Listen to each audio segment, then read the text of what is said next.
ശ്രീ മാത്തുക്കുഴൽനാടൻ, ഈ കേസുമായി ബന്ധപ്പെട്ട ധാരാളം കാര്യങ്ങൾ ചർച്ച ചെയ്യാനുണ്ട്. അതിനു മുമ്പ് നേരത്തെ ശ്രീ പി ജയരാജൻ ഉന്നയിച്ചൊരു വിഷയമുണ്ടല്ലോ. ഇന്ന് തിരുവനന്തപുരത്ത് നടന്ന സംഭവം കഴിഞ്ഞൊരു പതിറ്റാണ്ടിനിടെ ഇത്രയും തലസ്ഥാനത്തെ മുൾമുനയിൽ നിർത്തിയ ക്രമസമാധാന പ്രശ്നം ഉണ്ടായിട്ടില്ല. എൻഫോഴ്സ്മെന്റ് ഡയറക്ടറേറ്റിന്റെ ഉദ്യോഗസ്ഥർ അവരവരുടെ ഡ്യൂട്ടി ചെയ്യാനാണ് വന്നത്.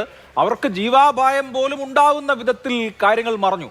എന്തുകൊണ്ടാണ് കോഴിക്കോടും കണ്ണൂരും അനുവർത്തിച്ച ഒരു സമീപനമുണ്ടല്ലോ? പോലീസ് നേതാക്കളുമായിട്ടൊക്കെ സംസാരിക്കുന്നു, അവർ ഈ തടിച്ചുകൂടി നിൽക്കുന്ന മോബിനെ ഒന്ന് ശാന്തരാക്കുന്നു. അതൊന്നും ചെയ്യാതെ ചാർജ്ഡായി നിൽക്കുന്ന, വയലന്റായി നിൽക്കുന്ന മോബിന്റെ ഇടയിലേക്ക് കാര്യമായ സുരക്ഷാ സംവിധാനങ്ങളൊന്നും ഇല്ലാതെ 3 കാറുകൾ, ഈ ഉദ്യോഗസ്ഥരുമായി 3 കാറുകൾ പോവാണ്. ആകെ 8 CRPF ഉദ്യോഗസ്ഥരാണുള്ളത്. അവരെന്ത് ചെയ്യാനാണ്? ഒരുപക്ഷെ ഈ ഉദ്യോഗസ്ഥർക്ക് അതിഭീകരമായ മർദ്ദനമേൽക്കുകയോ അവർക്ക് അപായം സംഭവിക്കുകയോ ചെയ്തിരുന്നുവെങ്കിൽ എന്തുണ്ടാകുമായിരുന്നു എന്ന പ്രശ്നം കൂടിയുണ്ട്. കേരളം അല്ല, നാട് മുഴുവൻ, രാജ്യം മുഴുവൻ ഈ വിഷ്വൽ കാണുകയും ചർച്ച ചെയ്യുകയൊക്കെ ചെയ്യാണ്. എന്തുകൊണ്ടാണ് ഇത്തരം കാര്യങ്ങളിൽ ഇത്ര വലിയ ക്രമസമാധാന പ്രശ്നമാവുന്നതിന് മുമ്പ് കേരള പോലീസിന് ഇടപെടാൻ കഴിയാതെ പോയത് എന്നൊരു ചോദ്യം അവിടെ ബാക്കി നിൽക്കുന്നില്ലേ?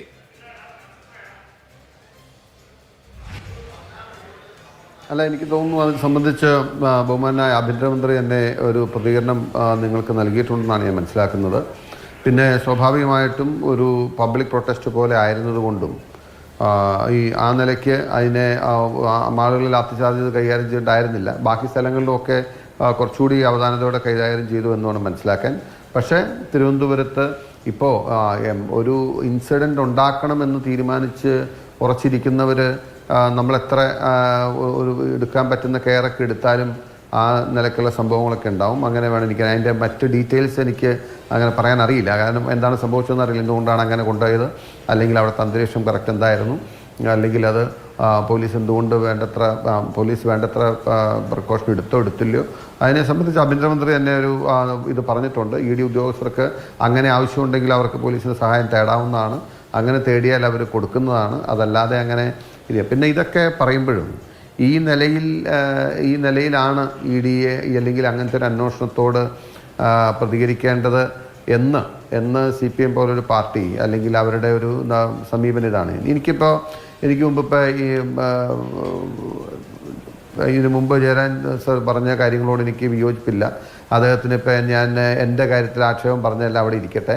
ഞാൻ അദ്ദേഹത്തോട് വളരെ സ്ട്രെയിറ്റ് ആയിട്ടൊരു കാര്യം ചോദിക്കാൻ ആഗ്രഹിക്കുക. അങ്ങ് ഇപ്പോൾ പറഞ്ഞത് ജനകീയനായ ഒരു നേതാവിന് നേരെ ഇതുപോലുള്ള ഒരു അന്വേഷണം വരുമ്പോൾ സ്വാഭാവികമായ ഒരു പ്രതികരണം ആണ് ഉണ്ടായത്, അല്ലെങ്കിൽ അങ്ങനെ ആ നിലയിൽ പ്രതികരണം ഉണ്ടാകും. അതുകൊണ്ടാണ് അങ്ങനെ ജനകീയനായ നേതാവിനെതിരെ ഇങ്ങനെ ചെയ്യുമ്പോൾ ഉണ്ടാകുന്നൊരു പ്രതികരണമാണെന്ന് പറഞ്ഞു.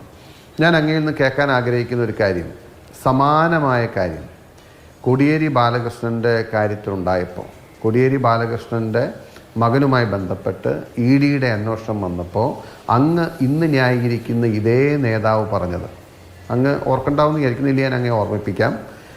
EDയുടെ കയ്യിൽ എന്താ, അല്ലെങ്കിൽ അന്വേഷണ ഏജൻസികളുടെ കയ്യിൽ എന്താണ് ഉള്ളതെന്ന് അറിയില്ലല്ലോ. അതറിഞ്ഞിട്ടല്ലേ ആ കാര്യത്തിൽ പ്രതികരിക്കാൻ പറ്റത്തുള്ളൂ, അല്ലെങ്കിൽ ആ നിലയ്ക്ക് പോകാൻ പറ്റുള്ളൂ. രാജ്യത്ത് നിയമസംവിധാനമുണ്ട്. നിയമസംവിധാനത്തിൽ കാര്യങ്ങൾ മുമ്പോട്ട് പോകുമ്പോൾ അതിൻ്റെ ബാക്കി കാര്യങ്ങൾ പിന്നാലെ പറയാം എന്ന് പറഞ്ഞ ഇന്ന് അങ്ങ് ന്യായീകരിക്കുന്ന പിണറായി വിജയൻ, കോടിയേരി ബാലകൃഷ്ണൻ്റെ മകൻ്റെ കാര്യത്തിൽ CPMനും അങ്ങേക്കും അങ്ങയുടെ പാർട്ടിക്കും ഇതായിരുന്നു നിലപാടെങ്കിൽ, പിണറായി വിജയൻ്റെ മകളുടെ കാര്യം വരുമ്പോൾ ജനകീയനായ നേതാവാണ് എന്ന് പറഞ്ഞ് ഇതുപോലൊരു പ്രതികരണത്തിന് മുതിരുമ്പോൾ മൺമറഞ്ഞു പോയ കോടിയേരി ബാലകൃഷ്ണൻ അതുപോലെ ജനകീയനായ നേതാവല്ലായിരുന്നു, അല്ലെങ്കിൽ അദ്ദേഹത്തിന് ഈ ഒരു പ്രിവിലേജും ഈ ഒരു സ്റ്റേച്ചറും ഈ ഒരു ട്രീറ്റ്മെൻറ്റും കൊടുക്കാൻ പാർട്ടി തയ്യാറല്ലായിരുന്നു എന്നാണോ അതിൻ്റെ അർത്ഥം? അത് പിണറായി വിജയന് മാത്രമായി പ്രത്യേകമായ ട്രീറ്റ്മെൻറ്റ് കൊടുക്കേണ്ടതായിരുന്നു. കോടിയേരി ബാലകൃഷ്ണനുള്ള നീതി അല്ല പിണറായി വിജയനുള്ളത്, പിണറായി വിജയനുള്ള നീതി അല്ല കോടിയേരി ബാലകൃഷ്ണൻ അർഹിക്കുന്നത് എന്നാണോ അങ്ങയുടെ പാർട്ടിയുടെയും അങ്ങയുടെയും അഭിപ്രായം എന്നറിയാൻ താല്പര്യമുണ്ട്. കാരണം ഈ അങ്ങ് പറഞ്ഞ പാരാമീറ്റേഴ്സ് ഞങ്ങളൊക്കെ പുറത്തുനിന്ന് കാണുമ്പോൾ മാർക്സിസ്റ്റ് പാർട്ടിയെ സംബന്ധിച്ച്, കമ്മ്യൂണിസ്റ്റുകാരെ സംബന്ധിച്ച് കോടിയേരി ബാലകൃഷ്ണൻ വലിയൊരു നേതാവായിരുന്നു എന്നാണ് ഞങ്ങളൊക്കെ കണ്ടിരിക്കുന്നതും തോന്നിയിരിക്കുന്നത്. അദ്ദേഹം പാർട്ടിയുടെ സെക്രട്ടറി ആയിരുന്നു, അദ്ദേഹം മുഖ്യമന്ത്രി ആയിട്ടില്ല. പക്ഷേ അദ്ദേഹം ഒരു ജനകീയ പിന്തുണ, ജനകീയ അടിത്തറയുള്ള നേതാവായിരുന്നൊക്കെയാണ് ഞങ്ങൾക്ക്. അതിന് തെറ്റിദ്ധാരണയാണെങ്കിൽ അങ്ങ് മാറ്റിത്തരണം. അങ്ങനെ അല്ലാത്തതുകൊണ്ടാണ് കോടിയേരിയുടെ കാര്യത്തിൽ ആ സമീപനം സ്വീകരിച്ചത് എന്നുണ്ടോ എന്ന് അങ്ങയിൽ നിന്ന് കേൾക്കാൻ എനിക്കൊരു താല്പര്യമുണ്ടായിരുന്നു. ശരി, അതിന് ശ്രീ പി ജയരാജൻ ഈ ചോദ്യത്തിന് കൂടി ചേർത്തൊന്ന് അങ്ങ് മറുപടി പറയൂ. ഇവിടെ അന്വേഷിക്കപ്പെടുന്നത് ആരാണ്? ഞാൻ മനസ്സിലാക്കുന്നത് വീണ തൈക്കണ്ടിയിൽ എന്ന സംരംഭകയാണ്. അവരും CMRL എന്ന കമ്പനിയും തമ്മിലൊരു കരാറുണ്ടായിരുന്നു. അതനുസരിച്ച് അവർക്ക് അവരുടെ അക്കൗണ്ടിൽ പണം വന്നിട്ടുണ്ട്. 1,72,00,000 രൂപ ഈ സേവനത്തിനുള്ള പ്രതിഫലം എന്ന നിലയിൽ വന്നിട്ടുണ്ട്. പക്ഷേ അത് സേവനം നൽകാതെയാണെന്ന് ആദായ നികുതി ബോർഡ് കണ്ടെത്തുന്നു.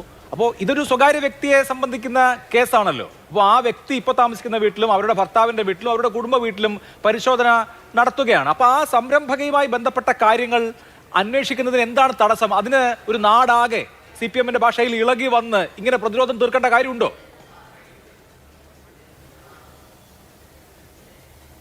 ഇവിടെ അഭിലാഷേ, മാത്യു കുഴൽനാടൻ എന്ന പ്രഗത്ഭനായിട്ടുള്ള വക്കീൽ, അദ്ദേഹം ഹൈക്കോടതിയിൽ പ്രാക്ടീസ് ചെയ്യുന്ന ഒരു വക്കീലാണ്. അദ്ദേഹം ഈ ചാനൽ ചർച്ചയിൽ വന്നിട്ട് ഇപ്പം പറയുന്ന കാര്യങ്ങൾ വളരെ കൗതുകരമായിട്ടാണ് ഞാൻ കേട്ടത്. അതായത് അദ്ദേഹം ഈ വീണ വിജയനെതിരായിട്ട് ഉള്ള കേസിൽ വിജിലൻസ് കോടതിയിൽ ഹർജി കൊടുത്തല്ലോ. അഴിമതിയാണെന്ന് പറഞ്ഞിട്ട് വിജിലൻസ് കോടതിയിൽ ഹർജി കൊടുത്തു. അത് തള്ളി. ഹൈക്കോടതിയിൽ പോയി തള്ളി. ഹൈക്കോടതി അത് മാത്രമല്ല, ഇതുപോലെയുള്ള പെറ്റീഷനുമായിട്ട് ഇനി വന്നാൽ നിങ്ങൾക്ക് പിഴയിടേണ്ടി വരും എന്ന് ഹൈക്കോടതി താക്കീത് നൽകിയല്ലോ. ആ ഹൈക്കോടതി വിധിക്കെതിരായിട്ട് സുപ്രീം കോടതിയിൽ പോയി. എന്താ ഉണ്ടായിട്ടുള്ളത്? അപ്പോൾ ഞാനൊരു വക്കീലല്ല, അദ്ദേഹം വക്കീലാണ്, പ്രഗത്ഭനായിട്ടുള്ള വക്കീലാണ്. പക്ഷേ അദ്ദേഹത്തിന് ഏറ്റവും വലിയ പരിമിതി എന്താന്ന് പറഞ്ഞാൽ ഒരു കോൺഗ്രസിൻ്റെ നേതാവാണ് എന്നുള്ളതാണ്. ആ കോൺഗ്രസിൻ്റെ അങ്ങേയറ്റം തെറ്റായിട്ടുള്ള നിലപാട് അദ്ദേഹം ഉയർത്തിപ്പിടിക്കുന്നു എന്നതാണ് ഇക്കാര്യത്തിൽ എൻ്റെ വിമർശനം. അദ്ദേഹം നിയമജ്ഞൻ എന്ന നിലക്ക്, രാഷ്ട്രീയ നേതാവ് എന്ന നിലക്ക് കോടതിയിൽ പോയിട്ട് എന്തേ സംഭവിച്ചത് എന്ന കാര്യം പ്രേക്ഷകരോട് പറയൂ. നിങ്ങൾ എല്ലാ സ്ഥലത്തും പോയി തോറ്റില്ലേ? നിങ്ങൾക്ക് തലക്ക് നല്ല മേട് കിട്ടിയില്ലേ? നിങ്ങളുടെ പേരിൽ പിഴയൊടുക്കേണ്ടി പിഴ ചുമത്തേണ്ടി വരും എന്ന താക്കീത് ചെയ്തില്ലേ? അപ്പോൾ നിങ്ങൾ ഉന്നയിച്ച നിയമപരമായിട്ടുള്ള ഒരു വാദവും നിലനിൽക്കില്ല എന്ന് വന്നപ്പോൾ ED-യെ രാഷ്ട്രീയമായിട്ട് ദുരുപയോഗം ചെയ്യുന്ന കൃത്യമാണ് യഥാർത്ഥത്തിൽ ഇവിടെ നടന്നത്. ഇവിടെ നിങ്ങൾ നോക്കൂ, ഇന്നലെ മുഖ്യമന്ത്രി സതീശൻ, മേനോൻ സതീശൻ എന്നാണ് ഇപ്പോൾ നാട്ടുകാർ വിളിക്കുന്നത്, ആ മേനോൻ സതീശൻ ഡൽഹിയിൽ പോയിട്ട് മോദിയെ കണ്ടു, അമിത്ഷായെ കണ്ടു. അതേ തുടർന്ന് പിണറായി വിജയൻ്റെ അധിക സെക്യൂരിറ്റി പിൻവലിക്കുന്നു. ഇന്നലെയാണ് പിൻവലിക്കുന്നത്. ഇന്നലെ രാത്രിയോടുകൂടി അധിക സെക്യൂരിറ്റി പിൻവലിക്കുന്നു. ഇന്ന് പിണറായി വിജയൻ്റെ വാടക വീട്ടിൽ, തിരുവനന്തപുരത്തെ വാടക വീട്ടിൽ, ജന്മനാട്ടിലെ സ്വന്തം വീട്ടിൽ, അതുപോലെ മകളുടെ ഭർത്താവ് റിയാസിൻ്റെ കോഴിക്കോട്ടെ വീട്ടിൽ ഒക്കെ തന്നെ റെയ്ഡ് നടത്തുന്നു. ഇത് പരസ്പരം ബന്ധപ്പെട്ടതാണെന്നാണ് ഞങ്ങളുടെ വാദമുന്നയിക്കുന്നത്. യഥാർത്ഥത്തിൽ ഇവിടെ VD സതീശനും അതുപോലെ തന്നെ BJP നേതൃത്വവുമായിട്ടുള്ള ഡീലാണ് വെളിപ്പെടുന്നത്. നിയമപരമായിട്ട് നിങ്ങൾ മാത്യു കുഴൽനാടൻ നടത്തിയിട്ടുള്ള എല്ലാ യുദ്ധവും തോറ്റല്ലോ. തോറ്റമ്പി എന്ന് പറയുന്നതാണ് ശരി. ഇപ്പോൾ അദ്ദേഹം പറയുന്നത് പിണറായി വിജയനും കോടിയേരി ബാലകൃഷ്ണനും രണ്ട് നീതിയാണോ എന്നതാണ്. ഇവിടെ പിണറായി വിജയനെതിരായിട്ടും നിങ്ങൾ കേസിൻ്റെ പിന്നാലെ പോയിട്ടുണ്ടല്ലോ. ലാവ്ലിൻ കേസ് അല്ലേ? വൈദ്യുതി മന്ത്രിയായിരിക്കുന്ന സമയത്ത് ലാവ്ലിൻ കമ്പനിയുമായിട്ട് ഒപ്പിട്ടിട്ടുള്ള ഒരു എഗ്രിമെൻറ്റിനെ സംബന്ധിച്ചിടത്തോളം എത്ര വർഷമായിട്ട് കേസ് നടക്കുകയാണ്. അത് ഹർജിപ്പുറത്ത് തന്നെ തള്ളുക എന്ന് പറഞ്ഞല്ലോ. വിചാരണ കോടതി തന്നെ വിചാരണക്കെടുക്കാതെ തള്ളിയിട്ടുള്ള ലാവ്ലിൻ കേസ് സുപ്രീം കോടതി വരെ എത്തിക്കുന്നതിൽ കേരളത്തിലെ കമ്മ്യൂണിസ്റ്റ് വിരുദ്ധന്മാർക്ക് പ്രധാനപ്പെട്ട പങ്കുണ്ട്. അതിൽ കോൺഗ്രസ് നേതാക്കന്മാരുമുണ്ട്, BJP നേതാക്കന്മാരുണ്ട്. എന്തേ സുപ്രീം കോടതി എടുക്കാത്തത്? ശരി, വിചാരണ കോടതി വിചാരണക്ക് പോലും വിധേയമാവാത്ത ഒരു കേസാണ്, പറ്റാത്ത കേസാണ് എന്ന് പറഞ്ഞ് തള്ളി. അതാണ് ഞാൻ പറഞ്ഞത്. ഇത്രയും കൊല്ലത്തെ രാഷ്ട്രീയ ജീവിതത്തിനിടയിൽ അദ്ദേഹത്തിനെതിരായിട്ട് നിരവധി ആക്ഷേപങ്ങൾ ഉന്നയിക്കാൻ നിങ്ങൾ ശ്രമിച്ചിട്ടുണ്ട്. ഒന്നും സ്ഥാപിക്കപ്പെട്ടില്ല. നിയമപരമായിട്ടെല്ലാം തള്ളപ്പെട്ടു. ഇവിടെ കോടിയേരി ബാലകൃഷ്ണന്റെ മകനെതിരായിട്ട് കേസ് വന്നു. ആ കേസ് സംബന്ധിച്ച് അന്വേഷിക്കട്ടെ. ഇപ്പോൾ നിങ്ങൾ ഹൈക്കോടതിയിൽ നിന്ന് അനുമതി വാങ്ങിയതിൻ്റെ അടിസ്ഥാനത്തിൽ റെയ്ഡ് നടത്തിയല്ലോ. ആ റെയ്ഡ് നടത്തിയിട്ട് വല്ലോ തെളിവും ഉണ്ടെങ്കിൽ നിങ്ങൾ നിയമപരമായിട്ട് നടപടിയുമായിട്ട് പോട്ടെ ED ഉദ്യോഗസ്ഥന്മാർ. പക്ഷേ ED-യുടെ ഇത്തരത്തിലുള്ള ദുരുപയോഗം ചെയ്തുകൊണ്ടുള്ള ഇടപെടൽ ആർക്കെതിരായിട്ടാണ്? ഇന്ത്യയിലെ പ്രതിപക്ഷ നേതാക്കന്മാർക്കെതിരായിട്ടാണ്. അപ്പോൾ സോണിയാഗാന്ധിക്കെതിരായിട്ടും അതുപോലെ തന്നെ രാഹുൽ ഗാന്ധിക്കെതിരായിട്ടും കോൺഗ്രസിലെ പ്രമുഖ നേതാക്കന്മാർക്കെതിരായിട്ടും ED ഞങ്ങളെ വിഷമിപ്പിക്കുന്നു, ഉപദ്രവിക്കുന്നു എന്ന് പറഞ്ഞിട്ട് രാജ്യത്തുടനീളം പ്രക്ഷോഭവും കലാപവും നടത്തുന്ന കോൺഗ്രസ് കേരളത്തിലെത്തുമ്പോൾ ആരുമായിട്ടാ ഡീൽ? BJP നേതൃത്വമായി ഡീൽ. ഇവിടെ രാഷ്ട്രീയമായിട്ടുള്ള ഒരു കാര്യം കൂടി പറയേണ്ടതുണ്ട്. ഇപ്പോ സതീശന്റെ നേതൃത്വത്തിലുള്ള ഈ ഭരണത്തെ ഉപയോഗിച്ചുകൊണ്ട് കേരളത്തിൽ RSSന്റെ ഇടപെടൽ, സംഘപരിവാരത്തിന്റെ രാഷ്ട്രീയമായിട്ടുള്ള ഇടപെടലാണ് ഇനി വരാൻ വേണ്ടി പോകുന്നത്. അതിൻ്റെ തുടക്കമാണ് ഈ 11 വീടുകളിലെയും 11 സ്ഥാപനങ്ങളിലെയും റെയ്ഡ് കാണിക്കുന്നത് എന്നതാണ് ഞങ്ങൾ ആക്ഷേപം ഉന്നയിക്കുന്നത്. ശരി. കോടിയേരി ബാലകൃഷ്ണന്റെ മകനെ സംബന്ധിച്ചിടത്തോളം അന്വേഷണം നടത്തിയിട്ടുണ്ടല്ലോ, ആ കേസ് ഇപ്പോ ഇല്ലല്ലോ. ശരി, ഇപ്പോ പിണറായി വിജയനെ ലക്ഷ്യം വിട്ടുകൊണ്ടാണ് ED ഉപയോഗിച്ചുകൊണ്ടുള്ള ആക്രമണം നടക്കുന്നത്. അതിനെയാണ് എതിർക്കുന്നത്. ശരി, അല്ല അത് ഒരു പൊളിറ്റിക്കൽ ആയിട്ടുള്ള ആരോപണം.